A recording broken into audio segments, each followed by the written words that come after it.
Abra sua Bíblia comigo em Filipenses 4, versículo 4. Esse é um texto muito conhecido.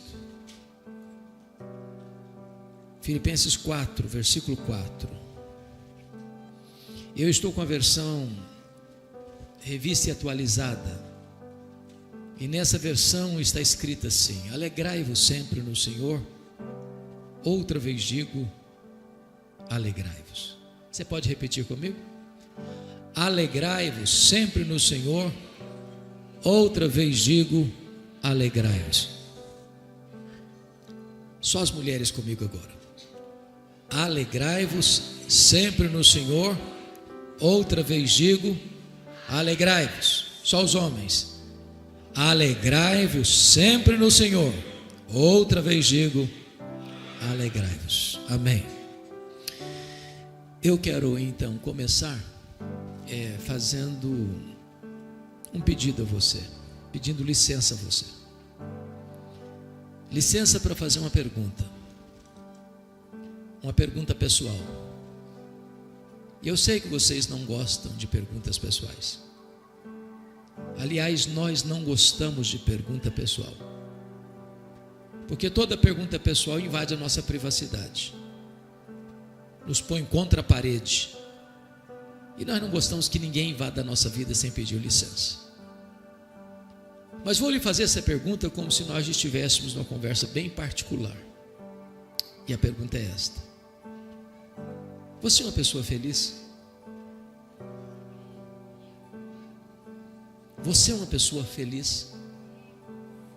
Você não precisa ter muita pressa para responder esta pergunta, porque ela não é tão simples e não é tão óbvia como parece. Eu explico. Em 1991 nós fomos visitar a missão Kwasizabantu na África do Sul, onde aconteceu um grande avivamento. E uma pessoa que nos acompanhava perguntou à esposa de um missionário daquela missão: você é submissa ao seu marido? A mulher deu uma resposta inteligentíssima. Ela respondeu assim: eu posso lhe garantir que meu marido me ama, mas se eu sou submissa a ele ou não, essa pergunta não tem que ser feita a mim, tem que ser feita a ele. E eu gostei da resposta. Então vamos mudar a pergunta. Seu marido pode garantir que você é uma mulher feliz?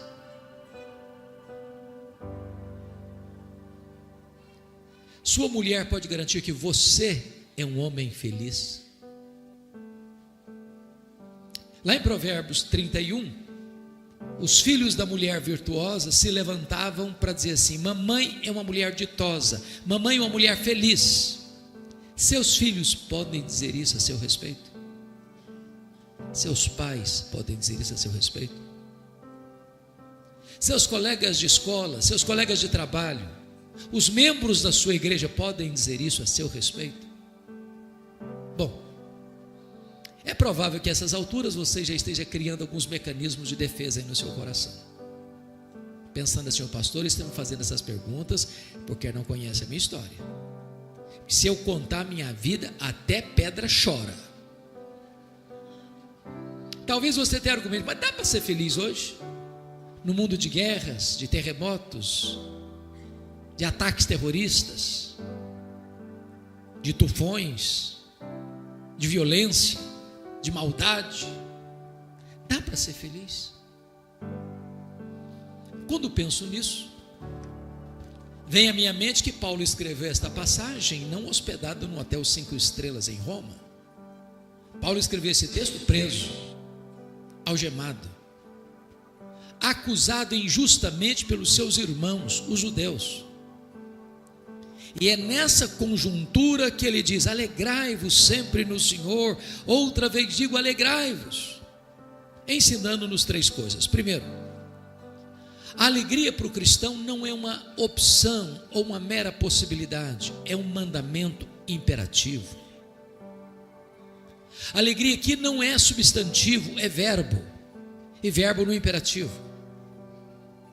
Você não tem o direito de ser uma pessoa triste, porque ser uma pessoa triste é um pecado. É um pecado de desobediência a uma ordem expressa de Deus. Isso porque o evangelho que alcançou a sua vida é boa nova de grande alegria. O reino de Deus que está dentro de você é alegria no Espírito Santo. O fruto do Espírito é alegria.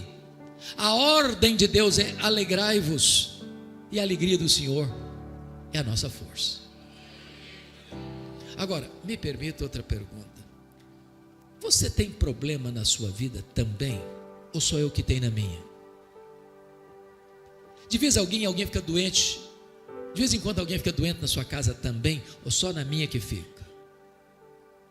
Às vezes a grana fica curta lá também, ou só na minha casa que fica? Quando Paulo diz alegrai-vos sempre, o que ele quer dizer? Ele quer dizer que a alegria do cristão, além de ser imperativa, é também ultra circunstancial. Não depende de circunstância.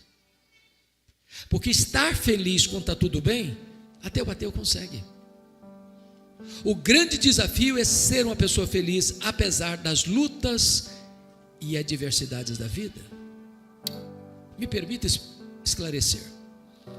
No século XIX, um homem muito rico de Chicago, estado de Illinois, um advogado chamado Horatius Spafford, foi levado a Cristo por Dwight Lyman Moody, o maior avivalista e evangelista do século XIX. Esse advogado tinha 5 filhos, 4 meninas e um filho caçula. O filho dele morreu ainda na infância, deixando um grande vácuo emocional na família. Se não bastasse esse problema, aconteceu um incêndio terrível no século XIX em Chicago. Centenas, milhares de prédios, de casas destruídos. Milhares de pessoas morreram. O doutor Spafford perdeu grande parte da sua fortuna naquele incêndio. Então, abalado emocionalmente, sabendo que Moody estava fazendo uma campanha evangelística na Inglaterra, ele resolve viajar com a esposa, as 4 filhas, para a Inglaterra, para se encontrarem com Dwight Lyman Moody. Na véspera da viagem, por negócios, não pôde sair de Chicago. Enviou a esposa e as 4 filhas para Nova York, de lá pegaram um navio rumo à Inglaterra. Aquele navio naufragou. 292 pessoas morreram. A esposa mandou-lhe um telegrama: salva, porém só. As 4 filhas morreram naquele naufrágio. Quando ele recebe o telegrama, ele viaja para encontrar a esposa e pede ao comandante do navio para mostrar para ele o local do acidente. Enquanto ele vê o mar revolto, sovando com rigor desmesurado seu barco, seu navio, o Deus que inspira canções de louvor nas noites escuras, colocou no coração e na mente dele uma música, uma canção, e ele a escreveu. Só escreveu esta em toda a sua vida, mas essa música é mundialmente conhecida. Você e eu a cantamos ainda hoje. Se paz a mais doce me deres gozar, se dor a mais forte sofrer, ó, seja onde for, tu me fazes saber que feliz com Jesus sempre sou feliz com Jesus, meu Senhor. Preste atenção nisso. Eu não perguntei para você nesta noite se você está feliz. Eu perguntei nesta noite se você é uma pessoa feliz. Porque estar é uma situação circunstancial. Ser é aquilo que é permanente. Um pai que enterra as suas 4 filhas não está feliz, mas se ele tem Jesus, ele é feliz. Sabem por quê? Porque a felicidade do cristão não é uma emoção, não é um sentimento. A alegria do cristão não é apenas presença de coisas boas ou ausência de coisas ruins. A alegria do cristão é uma pessoa. A alegria do cristão é Jesus. Se você tem Jesus, você é uma pessoa feliz. Se você não tem Jesus, você pode até ter momentos felizes, mas a felicidade só em Jesus, só em Jesus, só em Jesus. A alegria do cristão, portanto, é imperativa, é ultra circunstancial e é cristocêntrica. Bom, Eu não preciso ser um grande entendedor da alma humana para perceber que nem todos os crentes, salvos pela graça, estão desfrutando dessa alegria. Tem muito crente que você olha para ele, parece que tem uma aura de tristeza no seu rosto. Tem muito crente que você olha para ele, ou conversa com ele, você percebe que alguém está roubando a sua alegria. E a grande pergunta é: quais são os ladrões da alegria? Esta carta é a carta da alegria. E em cada capítulo desta carta, Paulo menciona um ladrão diferente de alegria. Quais são esses ladrões? Então, com a Bíblia aberta comigo em Filipenses, vamos identificar esses ladrões. O primeiro ladrão está no capítulo 1, versículo 12. Confirem comigo. Paulo diz assim: meus irmãos, eu quero cientificar-vos de que as coisas que me aconteceram têm antes contribuído para o progresso do Evangelho. Preste atenção aqui. As coisas que me aconteceram, ou as coisas que me têm acontecido, as coisas que nos acontecem são as circunstâncias da vida, e as circunstâncias da vida são o primeiro ladrão da alegria. Sabem por quê? Porque as coisas acontecem com você querendo você ou não, gostando você ou não, planejando você ou não. As coisas acontecem ao arrepio da sua vontade, à revelia do seu querer, e às vezes chegam de súbito e põem a sua vida de ponta cabeça. É um acidente grave, é uma doença súbita, é um divórcio doloroso, é um luto traumático, é uma traição amorosa, é uma rasteira do sócio na empresa, é uma perda financeira radical, é um filho se envolvendo com drogas, é uma filha criada no Evangelho que virou as costas para Deus e abandonou a igreja. É uma situação que você está vivendo, que nunca imaginou viver na vida, mas está vivendo. Circunstâncias.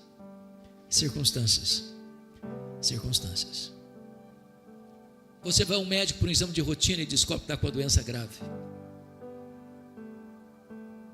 Você sai de férias com a família e sofre um acidente trágico. Você cria uma filha com todo o zelo, leva ao altar para descobrir que ela se casou com um homem rude que vai arrebentar com a sua vida emocional. Se você não tomar cuidado, isso leva embora a sua alegria. Quando Paulo diz assim: meus irmãos, eu quero que vocês saibam que as coisas que me aconteceram têm antes contribuído para o progresso do Evangelho. Eu preciso chegar para Paulo e perguntar: do que você está falando, Paulo? Que circunstâncias foram essas que aconteceram com você? E ele poderia resumir para nós assim: olha, eu fui perseguido em Damasco, eu fui rejeitado em Jerusalém, eu fui esquecido em Tarso, eu fui apedrejado em Listra, eu fui açoitado em Filipos, eu fui escorraçado em Tessalônica, eu fui enxotado de Bereia, eu fui chamado de tagarela em Atenas, eu fui chamado de impostor em Corinto, eu enfrentei feras em Éfeso, eu fui preso em Jerusalém, eu fui acusado em Cesareia, eu enfrentei um naufrágio para Roma, eu fui picado por uma cobra em Malta, eu cheguei em Roma preso e algemado. Mas eu quero que vocês saibam que as coisas que me aconteceram têm antes contribuído para o progresso do Evangelho. Esse homem não crê em acaso, esse homem não crê em sorte, esse homem não crê em azar, esse homem não crê em determinismo, esse homem não crê em misticismo, esse homem não crê em olho gordo, esse homem não crê em macumba para crente. Esse homem sabe que a mão de Deus dirige o seu destino. Porque ele estava preso em Roma. Ele diz em Filipenses 1 que 3 coisas aconteceram. Primeiro, as igrejas foram mais encorajadas a pregar quando viram Paulo preso, trabalhando mais do que eles que estavam livres. Paulo, quando estava preso, só entendia uma coisa: só mudou o campo missionário. Ele era um embaixador em cadeias, ele era um prisioneiro de Cristo. Porque Paulo estava preso, em segundo lugar, diz ele que toda a guarda pretoriana tomou conhecimento das suas cadeias em Cristo. E a guarda pretoriana era a guarda de elite do imperador romano. Eram 16.000 soldados da mais alta patente do império. Se Paulo estivesse solto, certamente eu jamais teria alcançado a elite militar de Roma. Mas porque ele era prisioneiro de César, durante 2 anos tinha que ter um soldado da guarda pretoriana algemado com ele em 3 turnos por dia. E o que Paulo fez? Evangelho neles. Os caras não podiam nem sair porque estavam algemados com ele. Depois de 2 anos, toda a guarda pretoriana estava evangelizada.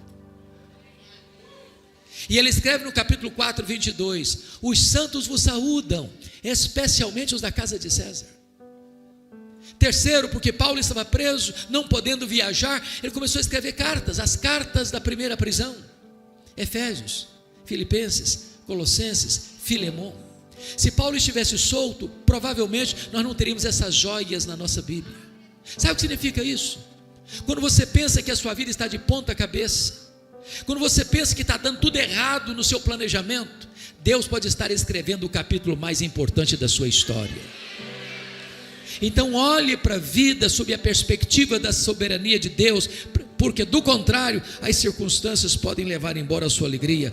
Olhe para a vida na perspectiva da soberania de Deus, para que você possa dizer: sabemos que todas as coisas cooperam para o bem daqueles que amam a Deus.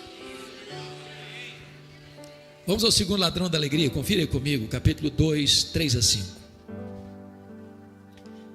Nada façais por partidarismo ou vanglória, mas por humildade, considerando cada um outro superior a si mesmo. Não tem visto o que é propriamente seu, senão também cada qual o que é dos outros. Tende em vós o mesmo sentimento que houve também em Cristo Jesus. O segundo ladrão da alegria são as pessoas. E eu preciso admitir que nós sofremos mais por causa de gente do que por causa de coisas. Pessoas nos fazem sofrer mais do que circunstâncias. Sabem por quê? Porque as pessoas nos decepcionam e nós decepcionamos as pessoas. Nós não viemos de uma família perfeita, nós não somos uma pessoa perfeita, nós não nos casamos com uma pessoa perfeita, nós não temos filhos perfeitos, nós não frequentamos uma igreja perfeita. Mas hoje ou mais amanhã nós vamos ter motivos de queixas uns contra os outros. Por isso é absolutamente vital o exercício do perdão para termos saúde emocional. Sem perdão não tem saúde emocional. Sem perdão não tem saúde espiritual, nem física. Isso é tão importante que Jesus disse o seguinte: se você não perdoar, você não pode orar. Aliás, Paulo diz que se você, marido, não tratar bem sua mulher, as suas orações são interrompidas. Se você não perdoar, você não pode trazer sua oferta ao altar. Se você não perdoar, você não pode ser perdoado. Se você não perdoar, você entrega aos verdugos da consciência, aos flageladores da alma. Se você não perdoar, você não tem paz. Agora Jesus afirmou mais, e nós podemos entender isso. Perdão é uma questão de bom senso. Sabe por que é uma questão de bom senso? Porque você guardar mágoa de alguém é a mesma coisa de você tomar um copo de veneno pensando que o outro é quem vai morrer. É autofagia. Se você guardar mágoa de alguém, esse alguém vai botar um cabresto em você, vai controlar a sua vida. Você vai chegar em casa cansado para tirar uma soneca, a pessoa se deita do seu lado e vira o seu pesadelo. Você vai chegar em casa com fome e vai assentar-se à mesa e a pessoa se assenta do seu lado e tira o seu apetite. Você vai sair de férias com a família e a pessoa vai pegar carona com você e estragar suas férias. A única maneira de você ter paz é perdoar. Agora, o perdão não é fácil não. Ninguém perdoa porque é bem criado, porque tem um temperamento ameno, ou porque frequenta ou é membro da Lagoinha de Americana. Perdão é obra da graça de Deus na sua vida. Eu já passei por muitas dores na vida, mas a mais aguda ocorreu no dia 2 de agosto de 1982, ano que eu comecei meu ministério em Bragança Paulista. Eu recebo um telefonema de que meu irmão, eu sou irmão caçula, filho caçula, o meu irmão acima de mim tinha feito no dia 1º de agosto 27 anos. No dia 2 de agosto, um dia depois, ele foi brutalmente assassinado, com 11 golpes de faca, todos mortais, pelo primo primeiro da sua mulher, gente criada conosco. A dor foi tão intensa que quando eu recebi o telefonema, eu perdi a voz. Mas me lembro que quando Deus restaurou minhas forças, a primeira palavra que Deus botou na minha boca foi esta: eu perdoo o assassino. Eu não tinha outra opção. Ou perdoava ou adoecia. Ou perdoava ou minha vida transformar-se no inferno. Ou perdoava ou teria que abandonar o ministério. Mas eu posso garantir a vocês que o perdão é maior do que o ódio. O perdão é maior que a sede de vingança. O perdão cura, o perdão restaura, o perdão liberta. O perdão é a faxina da mente, é a asepsia da alma, é a alforria do coração. Eu só fui entender perdão, entretanto, quando eu compreendi uma parábola que Jesus contou, a parábola do credor incompassivo. Jesus conta a parábola que o rei acertava a conta com seus súditos e encontra um que lhe devia 10.000 talentos. Não tendo com que pagar, o homem pediu clemência e o rei perdoa a ele a dívida de 10.000 talentos. Aquele homem perdoado encontra um conservo que lhe devia 100 denários, não tendo com que pagar, pediu clemência e disse: não tem paciência não, paga o que você me deve, senão eu boto você na cadeia. O rei ficou sabendo dessa história, chamou o camarada e disse: servo malvado, eu perdoei você 10.000 talentos, você não pode perdoar o seu conservo 100 denários, pois você vai ser entregue aos flageladores, até que pagues o último centavo. E Jesus termina a parábola assim: assim vosso Pai Celeste vos fará, se do íntimo não perdoardes uns aos outros. A parábola terminou e eu não entendi quase nada. Quase nada. Sabe o que eu não entendi quase nada? Eu não sei quanto vale 10.000 talentos. Também não sei quanto vale 100 denários. Não é a minha moeda. Ficou dito pelo não dito. Na verdade, Jesus não contou apenas uma parábola, Jesus contou uma hipérbole. Nenhum judeu podia dever no primeiro século 10.000 talentos. O que são 10.000 talentos? Um talento são 35 quilos de ouro. 10.000 talentos são 350.000 quilos de ouro. Para você ter uma ideia, no período áureo de Israel, no período de Salomão, todo o ouro que se recebia por ano eram 666 talentos. Todos os impostos da nação, Judeia, Samaria, Galileia, Pérea, durante um ano eram 800 talentos. 10.000 talentos eram todos os impostos da nação durante 13 anos. Naquela época o salário de um trabalhador era 1 denário por dia. Para um homem ganhando 1 denário por dia, juntar 10.000 talentos, ele teria que trabalhar 150.000 anos. Essa dívida é o quê? Impagável. E por que Jesus contou essa cifra tão grande? Porque este é o tamanho da sua dívida, da minha dívida, da nossa dívida com Deus. A nossa dívida com Deus é impagável, mas Deus nos perdoou completamente essa dívida. Agora, o homem perdoado de 10.000 talentos não consegue perdoar 100 denários. O que são 100 denários? 100 dias de serviço.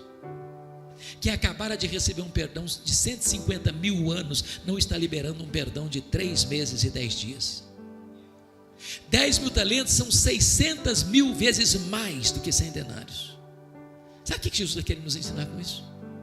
Você nunca pode dizer para alguém: eu não perdoo você.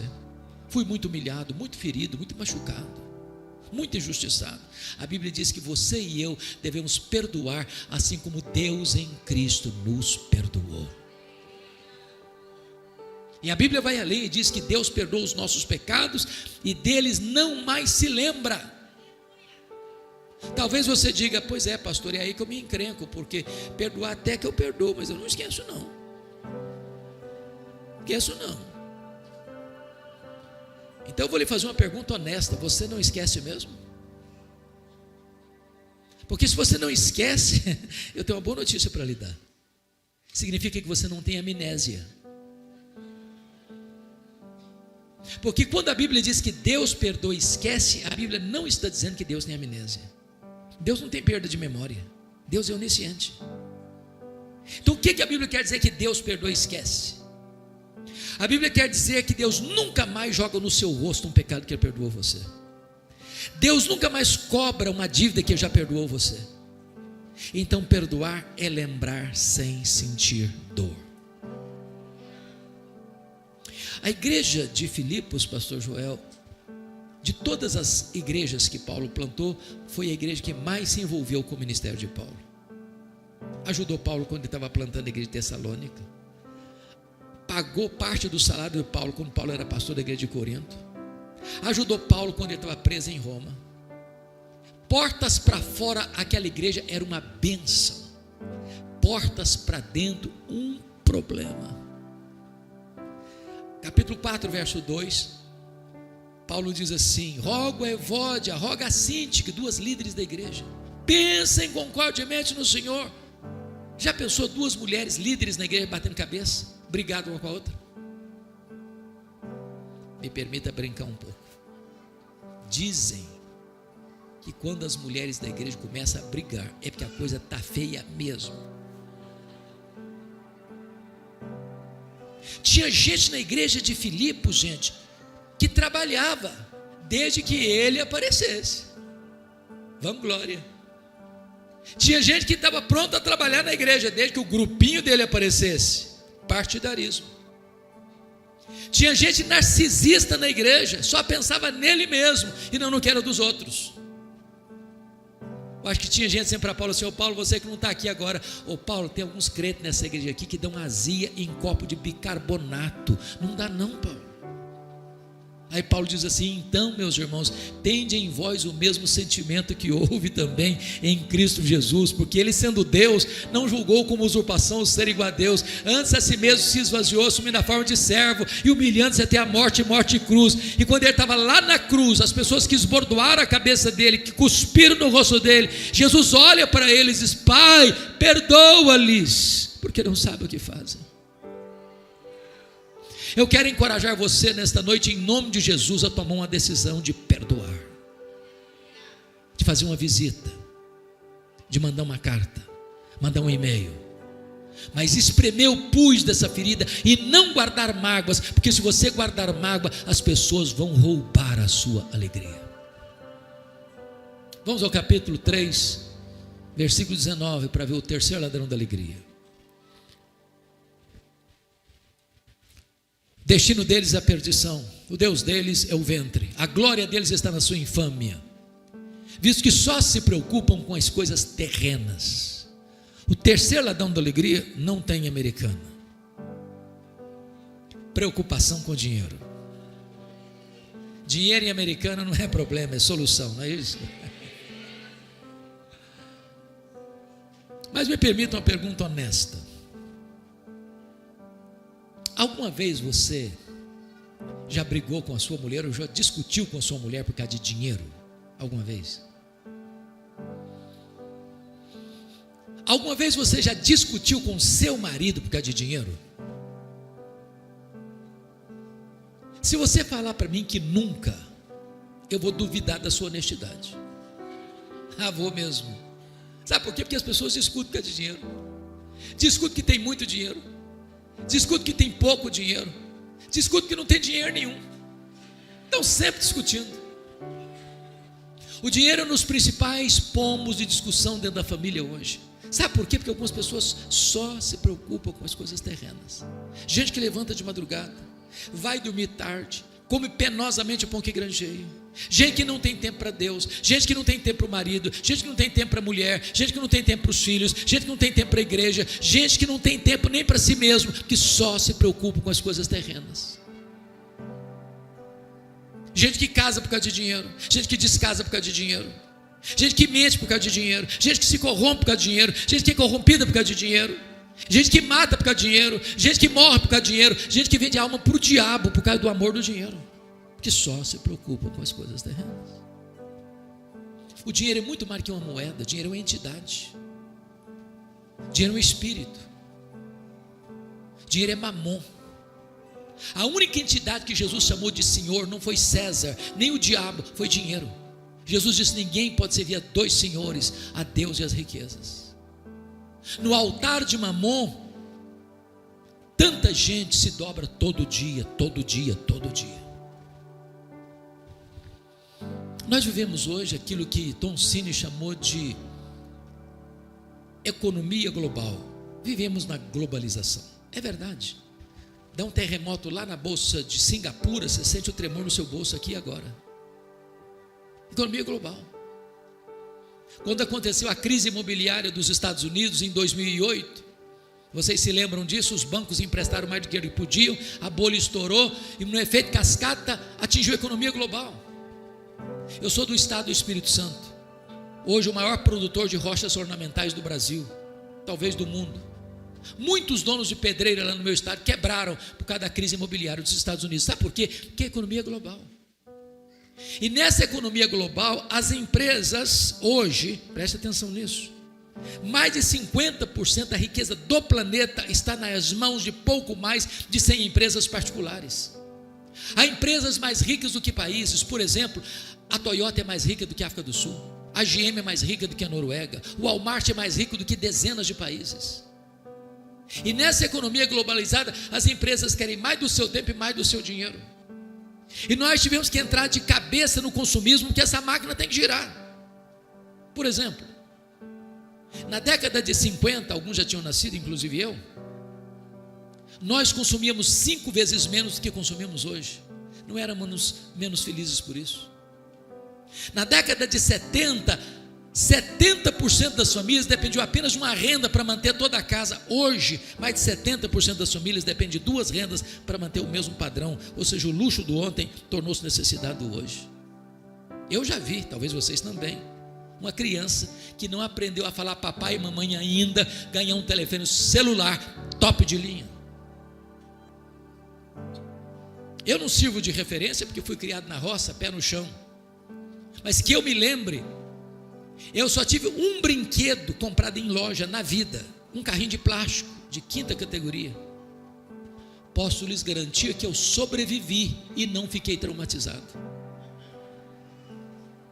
Hoje você dá um brinquedo para uma criança, aliás, quando ela nasce já tem mais brinquedo que consegue brincar a vida inteira. Você dá um brinquedo para uma criança hoje, ela brinca longas 2 horas, encosta no canto e é sucata, que é outro. E se você não der, ela entra em crise emocional, tem que levar para o psicólogo. Eu tenho um amigo que tem 3 mulheres. Obviamente a esposa e 2 filhas, não pensem mal do meu amigo, por favor. Num dia de casamento, elas disseram assim para ele: temos que comprar sapatos novos. Mas é claro, dia de casamento tem que comprar tudo novo, ninguém duvida disso. Mas antes de ir para a loja, ele disse para elas assim: vamos dar uma olhadinha no que nós já temos. Abriu um closet, contou 151 pares de sapatos. Tinha que comprar mais. Nós chamamos isso de consumismo. Então eu vou lhe dar uma definição de consumismo. Consumismo é quando você compra o que você não precisa, às vezes com dinheiro que você não tem, para impressionar pessoas que você não conhece. Porque algumas pessoas só se preocupam com as coisas terrenas.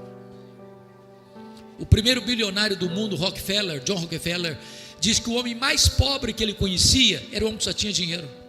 E disse mais: o homem mais feliz que eu conheci era um homem que chegava em casa cheirando graxa, comia um bom prato de arroz com feijão e dormiu uma noite toda bem dormida. Quando esse homem morreu, John Rockefeller, um curioso foi ao cemitério para perguntar ao contador dele quanto que ele tinha deixado de fortuna, com a riqueza dele. E aí chega no cemitério e diz assim: ô camarada, me conta aí, quanto é que o doutor John Rockefeller deixou? O contador, muito espantado, disse: você não sabe?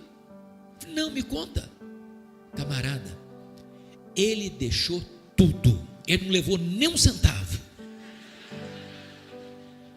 Não tem mudança, caminhão de mudança em enterro, não tem gaveta em caixão, nem bolsa em mortalha. Você não trouxe nada para esse mundo, você não vai levar nada desse mundo. E a Bíblia diz: se seus bens prosperam, não ponha neles o seu coração, porque a vida de um homem não consiste na abundância de bens que ele possui. O dinheiro é uma bênção, mas o amor do dinheiro é a raiz de todos os males. A Bíblia diz que quem ama o dinheiro nunca vai se desfazer dele. Sabe por quê? O dinheiro não vai dar para você a felicidade que você procura, o dinheiro não vai dar para você a segurança que você procura. Por isso a Bíblia diz assim: a piedade com contentamento é grande fonte de lucro. Então ajunte para você tesouros lá em cima, onde nem a traça, nem a ferrugem, nem os ladrões podem tomar de você. Porque se você botar o seu coração no dinheiro, você vai se frustrar, porque felicidade não está no dinheiro. Felicidade é só em Jesus, é só em Jesus, é só em Jesus. Só Jesus pode fazer você verdadeiramente feliz. Vamos ao quarto ladrão da alegria. Confira comigo, capítulo 4, versos 6 e 7. Paulo diz assim: não andeis ansiosos de coisa alguma, em tudo, porém, sejam conhecidas diante de Deus as vossas petições pela oração e pela súplica, com ações de graças, e a paz de Deus, que excede todo entendimento, guardará o vosso coração e a vossa mente em Cristo Jesus. O quarto ladrão da alegria é a ansiedade. Me permita uma pergunta: você conhece alguma pessoa ansiosa? Conhece? Você já viu alguma pessoa ansiosa hoje? É óbvio, você se olhou no espelho antes de vir para cá. Você é daquele tipo de gente que fica roendo as unhas? Que é tipo de gente que o problema está lá na China, você pensa que já está batendo na porta da sua casa? Aquele tipo de gente que vai fazer uma prova, um concurso, dá um apagão na cabeça? Ou aquele tipo de gente que quando não tem problema, você cria um que não sabe viver sem problema? A ansiedade, irmão, segundo o Dr. Rollo May, é o mal da nossa geração. Pasmem vocês, até as crianças estão ansiosas hoje. Também pudera, viu? Hollywood fez uma pesquisa e descobriu que as crianças estão ansiosas porque elas gostam de filmes, de brinquedos e de jogos de ação. Se um dia você tiver coragem de assistir toda a programação infantil da televisão brasileira, eu te garanto que você não dorme de noite com a luz apagada. Coisa tá feia. Eu gosto de brincar com as crianças. Um dia eu cheguei na igreja, lá em Vitória, tinha uma criança brincando assim, lá no canto. Eu me aproximei dela e disse: filha, que vidona, hein? Ela voltou-se brava para mim, disse: o senhor é que pensa. A bichinha estava estressada. Ansiedade. A palavra ansiedade no grego significa estrangulamento. Tira o oxigênio, apertar o pescoço. E Jesus foi claro: a ansiedade é inútil, porque por mais ansioso que você esteja, você não consegue acrescentar um côvado, 45 centímetros no curso da sua vida. Sabe por que é inútil? Porque 70% dos assuntos que deixam você ansioso ou ansiosa nunca vão acontecer. Nunca vão acontecer. Aí você sofre antecipadamente, você sofre desnecessariamente, e se o problema de fato acontecer, você vai sofrer duas vezes, sem forças para enfrentá-lo. Segundo, a ansiedade é prejudicial. Sabe por que é prejudicial? Porque a ansiedade é quando você sofre agora por uma situação que ainda vai acontecer, possivelmente. Tem gente que atrai sofrimento, antecipa sofrimento. Quando eu era seminarista aqui em Campinas, nos idos de 78 a 81, um dia eu levantei para beber água, e o bebedor ficava no corredor, e eu estou indo para o bebedor, quando eu olho a porta de um quarto, a porta do quarto do meu colega estava aberta, e eu olhei, ele estava chorando, mas convulsivamente, e eu entrei apressadamente, disse: o que aconteceu? Morreu alguém na sua família? Ele chorando, disse: eu estou com medo da minha mãe morrer. Eu perguntei: mas em que hospital que ela está? Qual o problema dela? Ela disse: não, ela não está doente não, eu estou com medo dela morrer um dia. Eu falei: rapaz, mas deixa a sua mãe viver, homem. Hoje a gente tem mais de 40 anos, essa mulher está viva até hoje.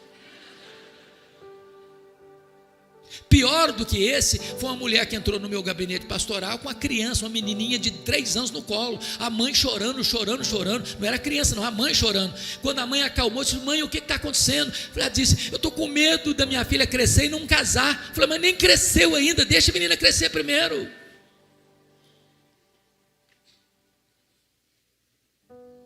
Ansiedade é incredulidade, disse Jesus.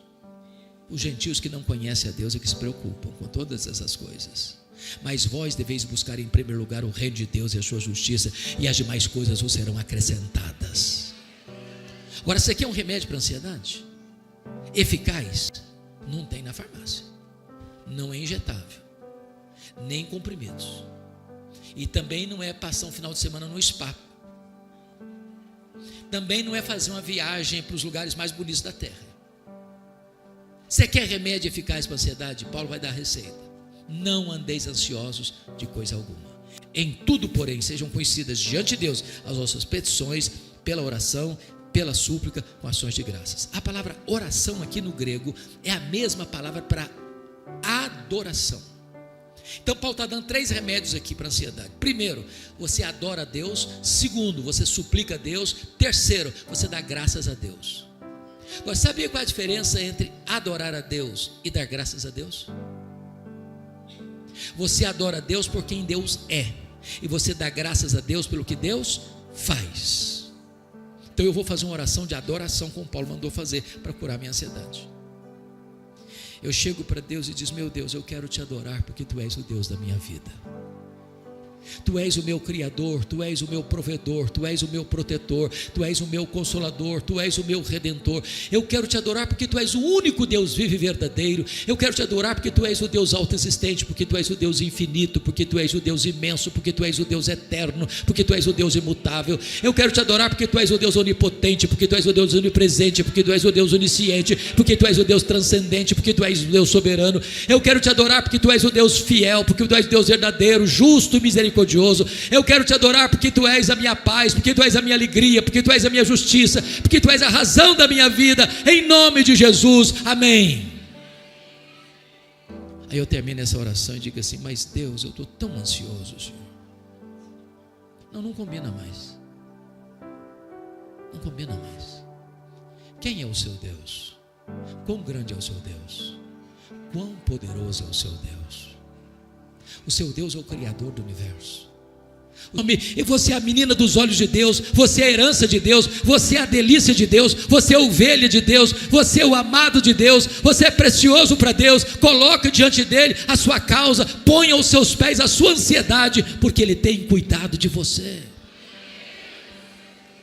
Mas finalmente Paulo diz: você quer resolver a ansiedade?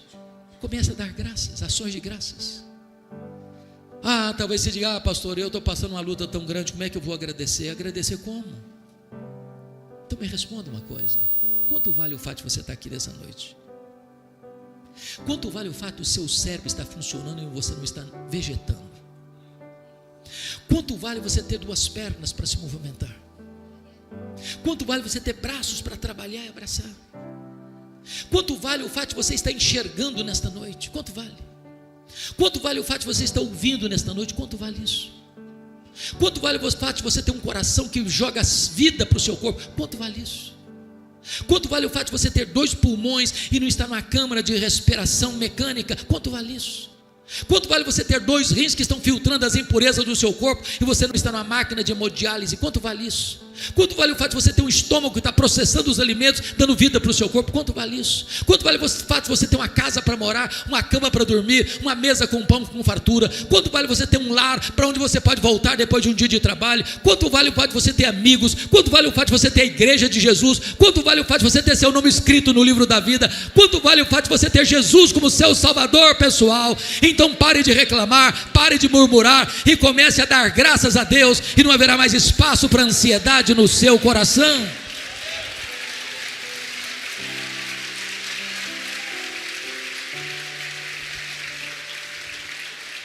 O apóstolo Paulo vai dizer que quando você faz isso, em vez de ansiedade, vem a paz de Deus que excede todo entendimento, para guardar sua mente e seu coração em Cristo Jesus. E a palavra guardará aqui é montar guarda, montar sentinela. A ansiedade que entrar não consegue mais, porque tem uma soldadesca divina protegendo a sua cabeça e o seu coração. É por isso que Paulo podia dizer de dentro de uma prisão: alegrai-vos sempre no Senhor. Outra vez digo, alegrai-vos. E eu quero terminar com 2 breves considerações. A primeira delas, certa feita eu fui ouvir um pregador muito reconhecido na minha região, com muita expectativa. E quando chegamos, aquele pregador disse o seguinte: meus irmãos, o projeto de Deus na sua vida é fazer você santo e não fazer você feliz, eu tomei um susto. Porque a primeira parte eu entendi perfeitamente. Sede santos, porque eu sou santo. A segunda parte eu não entendi. Eu fui pesquisar e encontrei a resposta. Eu acho que ninguém melhor do que os nossos irmãos puritanos da Inglaterra no século XVII entenderam isso, quando eles fizeram a seguinte pergunta: qual é o fim principal do homem? E eles responderam: o fim principal do homem é glorificar a Deus e gozá-lo para sempre. Aí eu tenho que concordar com o pastor batista John Piper, quando ele diz assim: o problema do homem não é a busca da felicidade, não é a busca do prazer. O problema do homem não é o hedonismo. O problema do homem é contentar-se com a felicidade pequena demais, terrena demais, limitada demais, quando Deus nos criou e nos salvou para a maior de todas as felicidades, de amá-lo, de fruí-lo, de glorificá-lo, de contemplar a Ele face a face, de servi-lo, de viver na presença dEle, porque é na presença de Deus que tem plenitude de alegria. Então quero dizer para você nesta noite que Deus quer que você seja muito feliz, abundantemente feliz, maiusculamente feliz, superlativamente feliz, eternamente feliz. Alegrai-vos sempre no Senhor. Outra vez digo, alegrai-vos. Finalmente eu termino aqui pedindo licença a você para lhe fazer uma pergunta. Na verdade, uma pergunta pessoal. E eu sei que vocês não gostam de perguntas pessoais. Aliás, nós não gostamos de perguntas pessoais, porque toda pergunta pessoal invade a nossa privacidade, nos põe contra a parede. E nós não gostamos que ninguém invada a nossa vida sem pedir licença. Mas vou lhe fazer essa pergunta como se nós tivéssemos uma conversa bem particular. E a pergunta é esta: você é uma pessoa feliz? Que Deus nos ajude a dar a resposta nesta noite. Amém. A verdadeira felicidade não é algo que o mundo pode oferecer de maneira duradoura. Muitas vezes buscamos satisfação em bens materiais, status, conquistas pessoais, ou até mesmo nas pessoas à nossa volta. Mas quantas vezes essas coisas nos deixam vazios, como se estivéssemos sempre correndo atrás de algo que nunca conseguimos alcançar plenamente.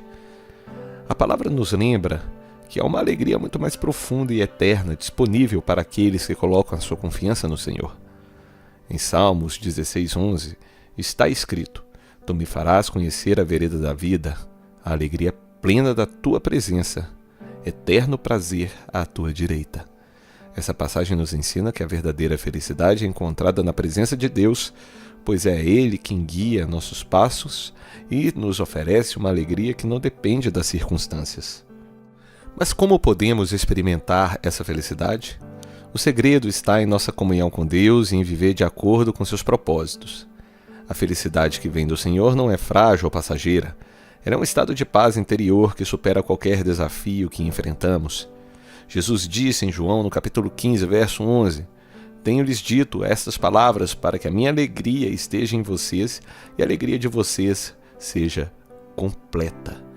Essa promessa nos ensina a permanecer conectados a Ele, a sermos guiados por Sua palavra e a encontrarmos satisfação não no que temos, mas em quem Ele é. Agora pense por um momento. Você tem buscado essa alegria no lugar certo? Tem se dedicado a conhecer mais de Deus ou tem se distraído com aquilo que é passageiro?